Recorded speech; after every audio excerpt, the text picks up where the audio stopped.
사랑과 은혜가 풍성하신 살아계신 하나님 아버지, 우리가 행하는 것 다 죄밖에 없는 저희들 오늘도 긍휼히 여겨주시고 주님 앞에 세워주셔서 불러주셔서 너무나도 감사함을 드립니다.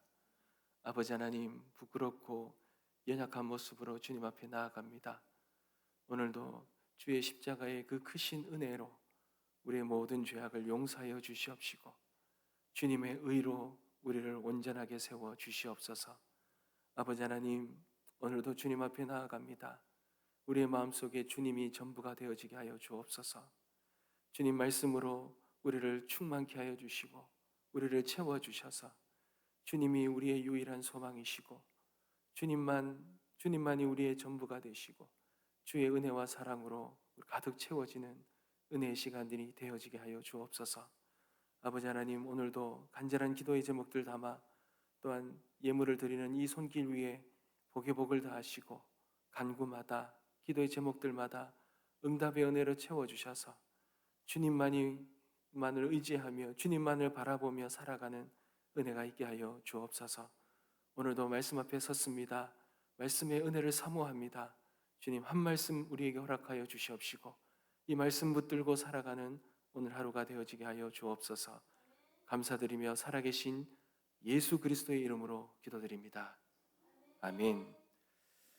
하나님께서 우리에게 주시는 말씀입니다. 스가랴서 5장 1절에서 11절 말씀입니다. 스가랴 5장 1절에서 11절 말씀 함께 보겠습니다.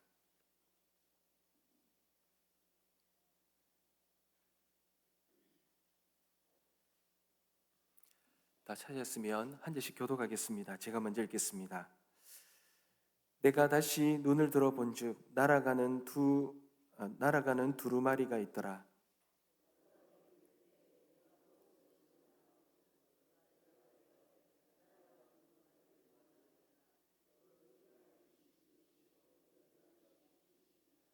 그가 내게 이르되 이는 온 땅 위에 내리는 저주라. 도둑질하는 자는 그 이쪽 글대로 끊어지고 맹세하는 자는 그 저쪽 글대로 끊어지리라 하니,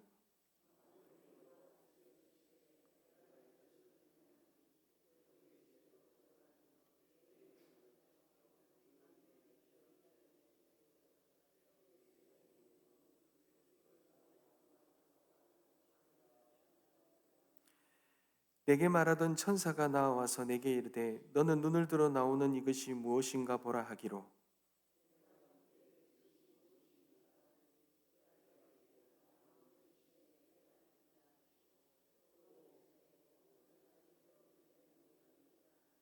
이 에바 가운데에는 한 여인이 앉았느니라 하니 그때에 둥근 납 한 조각이 들리더라.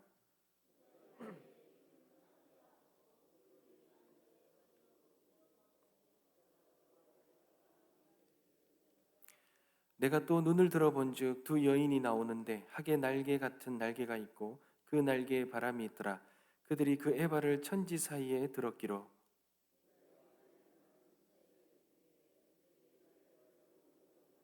다 같이 읽겠습니다. 그가 내게 이르되 그들이 시날 땅으로 가서 그것을 위하여 집을 지으려 함이니라. 준공되면 그것이 제 처소에 머물게 하리라 하더라. 아멘. 사랑하는 성도 여러분, 큰 기대감을 가지고 시작한 이 집을 새롭게 짓는 이 리모델링을 하는 공사가 여러분 중간에 멈춰버렸다. 중간에 멈춰버린 것을 상상해 본 적 있으십니까? 여기저기 자재는 널려 있고요. 먼지는 쌓여지고 집은 도무지 사람이 살 수 없는 그러한 어수선한 상태가 되었을 것입니다. 어떻게 보면 시작하지 않는 것보다 못한, 그렇게 다시 무언가를 새롭게 하다가 멈추어버린 상황은 바로 시작하지도 못한 상황보다 더 못한 상황일지도 모릅니다. 여러분, 오늘 본문의 배경이 되는 이 스가랴 시대에 이스라엘의 영적인 상태가 바로 이와 같았습니다. 여러분, 그들은 바벨론 포로에서 돌아왔습니다. 그리고 하나님의 큰 그 사명을 받았습니다. 하나님의 집이죠. 즉 성전을 재건하는 위대한 공사를 시작했습니다. 그런데 그 감격과 그 열정 오래 가지 못했습니다.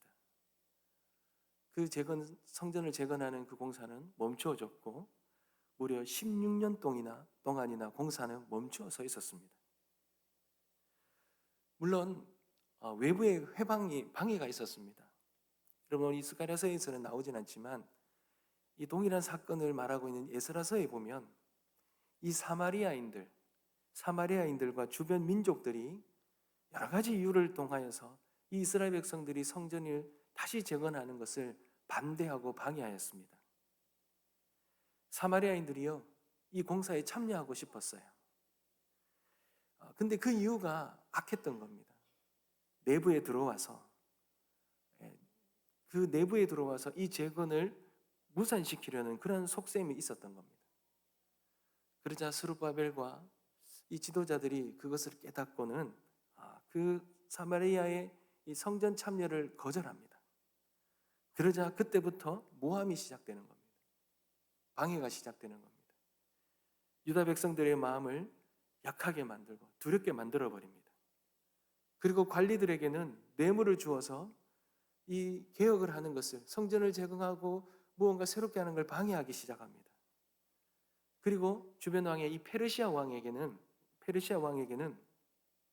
이 예루살렘의 이 도시는 반역의 도시인데 이 도시가 다시 재건되면 분명히 왕에게 반역할 것이다 라는 이 거짓됨과 이 모함을 통해서 아닥사스다 왕이 명령을 내려 이 성전 재건의 공사를 멈추어 버립니다. 그렇게 멈추어진 시간이 16년이 지난 거예요. 여러분, 이렇게 외적인 방해가 있었던 것입니다. 그런데 이 성전 재건이 멈추어버린 실상은, 가장 큰 문제는 이러한 여러 가지 방해 가운데서 이스라엘 백성들이 자신의 삶의 우선순위가 밀려버린 겁니다. 자신의 삶이 더 우선되어 버린 거죠. 그리고 하나님의 일이 뒷전으로 밀려나 버린 것. 이것이 가장 큰 문제라는 겁니다. 그들은 간절히 원했습니다. 완성된 이 성전이 재건되는 그 영광을 바라보기를 원했어요. 근데 그에 필요한 가장 중요한 것을 놓쳐버린 거예요. 하나님의 이 일, 하나님의 영광, 하나님의 일에 대한, 그것에 대한 가장 우선순위가 뒤로 물러나 버리고 오히려 자신의 삶이, 이 자신의 일이, 자신의 영광이 가장 먼저 되어버린 것입니다. 이거 바로잡지 않으면 하나님의 성전은, 하나님의 일은 다시 재건되지 않는 것입니다. 여러분, 오늘 본문 말씀은 이 지점에서 시작됩니다. 하나님의 집이 제대로 세워지기 위해서는 반드시 영적인 대청소가 필요한 거예요. 여러분, 스가랴서 4장 6절 말씀인데요, 제가 한번 읽어드리겠습니다. 그가 내게 대답하여 이르되 여호와께서 스룹바벨에게 하신 말씀이 이러하니라. 만군의 여호와께서 말씀하시되 이는 힘으로 되지 아니하며 능력으로 되지 아니하고 오직 나의 영으로 되느니라. 사랑하는 성도 여러분, 하나님께서 이루어 가시는 하나님의 일, 감사하게도 우리가 주도하는 것이 아니라 하나님이 주도하십니다. 우리의 모든 문제 온전하게 세워져 가는 것, 우리의 믿음과 신앙과 하나님의 일들과 또 교회가 세워가는 것, 가장 우선 중요한 것은 우리의 힘과 능으로 되는 것이 아니라 하나님의 영, 성령으로 되어지는 것입니다. 그러니 우리에게 가장 중요한 문제가 먼저 선결돼야 되죠.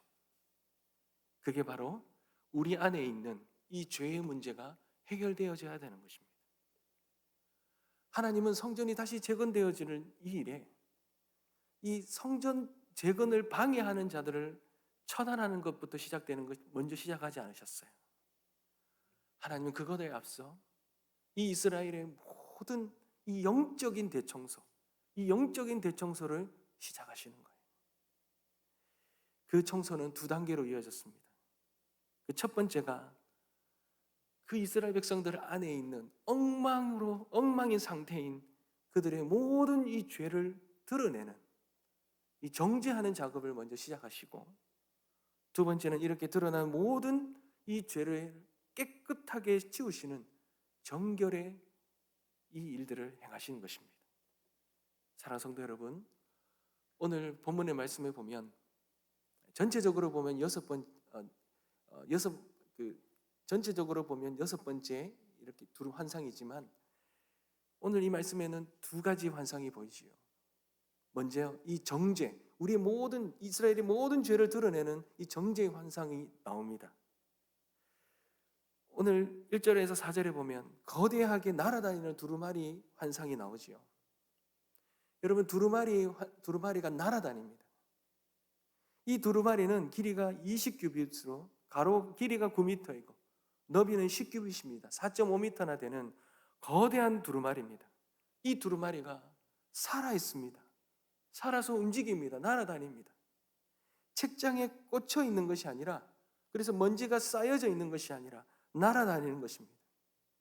이것은 하나님의 말씀인데, 하나님의 말씀, 이 율법이 그냥 책꽂이에 먼지가 쌓여 있는, 그렇게 꽂혀 있는 것이 아니라 날아다니면서 그 집의 가장 깊숙한 곳까지, 사람들의 그 마음까지 모든 것을 다 살핀다라는 거죠.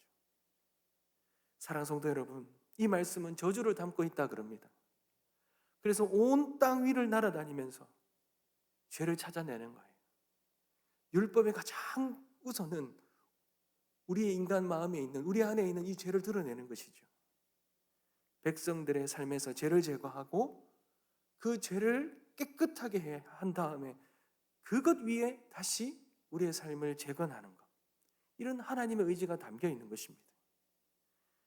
여러분, 이 무서운 두루마리가 고발하는 죄가 뭡니까?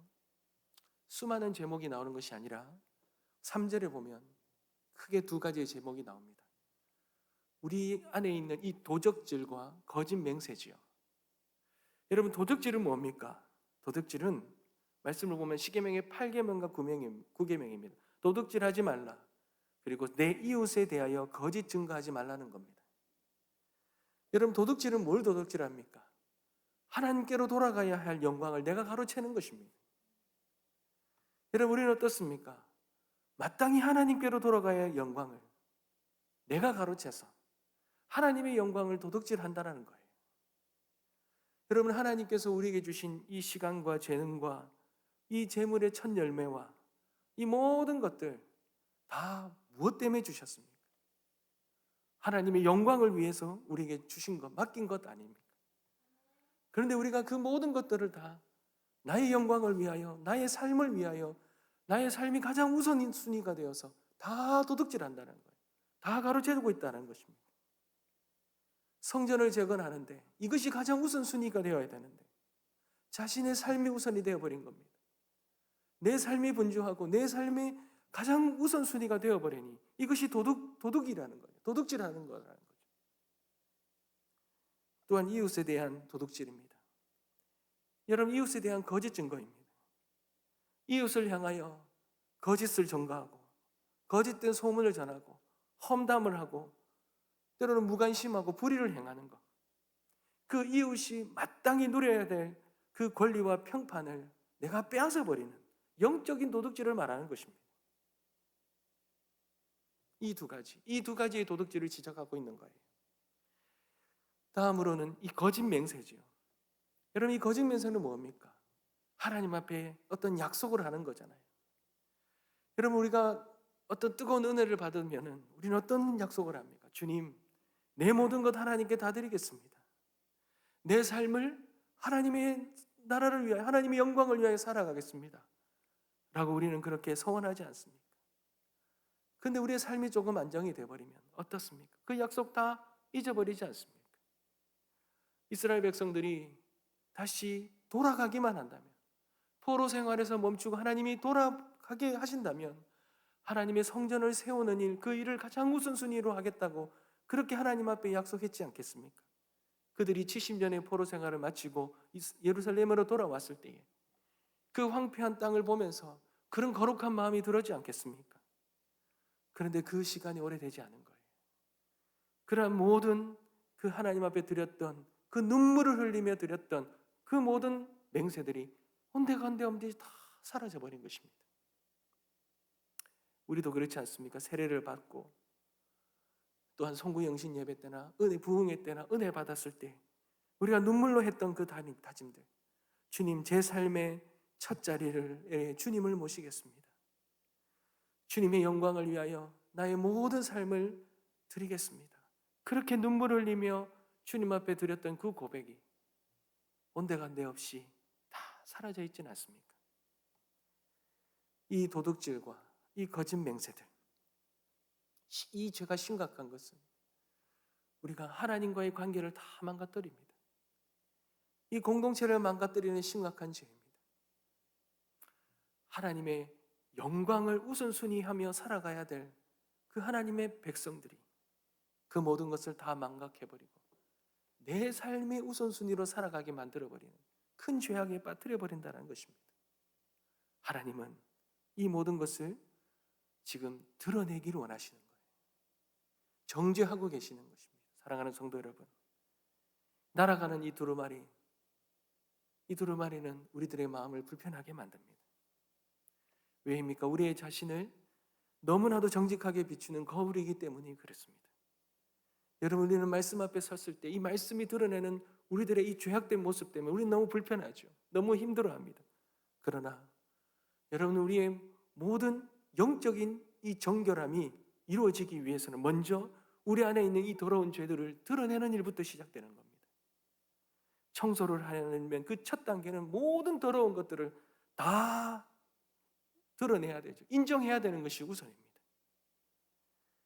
변명하기보다, 합리화하기보다 인정해야 되는 것입니다. 사랑하는 성도 여러분, 살아있는 하나님의 말씀이 우리의 죄를 드러내고 우리의 마음을 찔러 쪼갤 때 그러하도록 우리의 자신을 내어드려야 합니다. 그래야 하나님께서 우리의 마음을 정화하시고 정결하시기 시작하시는 것입니다.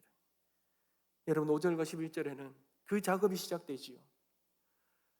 여러분, 이 두루마리 환상이 끝나고 난 다음에 이 백성들에게 남은 것은 절망뿐이 아니겠습니까?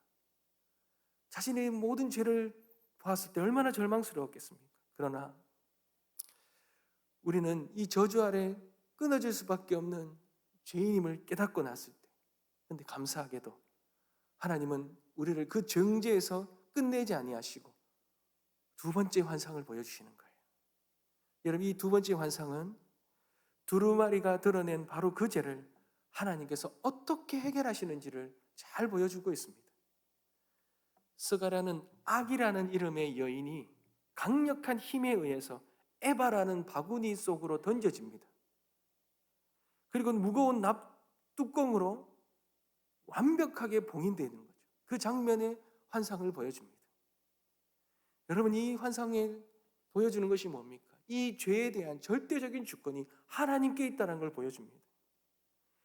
죄가 우리에게는 감당할 수 없이 커 보일지라도 전능하신 하나님 앞에는 아무것도 아니라는 겁니다. 하나님이 우리의 죄를 능히 제압하여서 완전히 봉인하실 수 있는 그런 능력 있는 분이 우리 하나님이시라는 겁니다.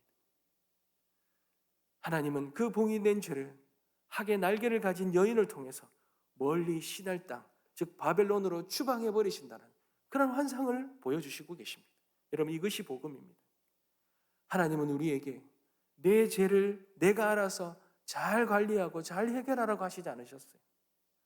오히려 그 죄를 우리에게 온전히 드러내시고 주님이 그 모든 죄를 완전히 제거하시고 우리는 그 죄와 상관없는 그런 죄와 상관없는 자로 깨끗하게 하시는 분이 우리 하나님이시라는 것입니다. 여러분, 이것이 예수 그리스도의 십자가로 우리에게 완성해 주셨습니다.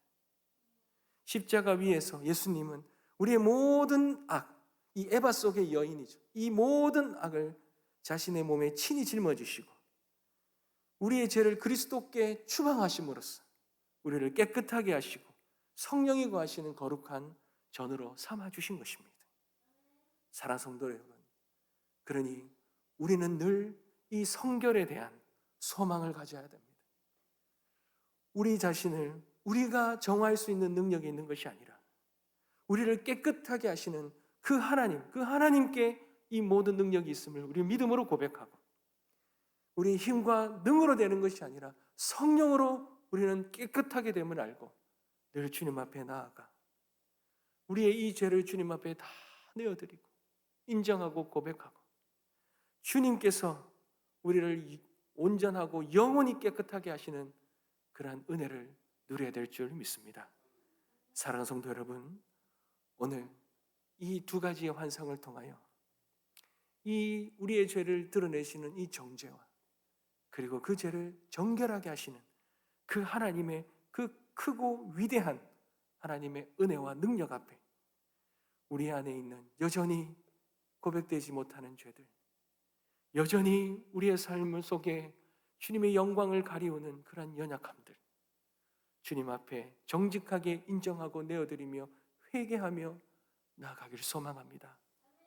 그럴 때에 주님께서 친히 이 모든 것들을 깨끗하게 하시고 우리를 온전하고 우리를 바르게 그리고 거룩하게 세우셔서 하나님의 놀라운 일들을 행하시는, 그리고 하나님의 거룩한 영이 우리에게 임하는 하나님의 거룩한 성전으로 세워주시리라 믿습니다.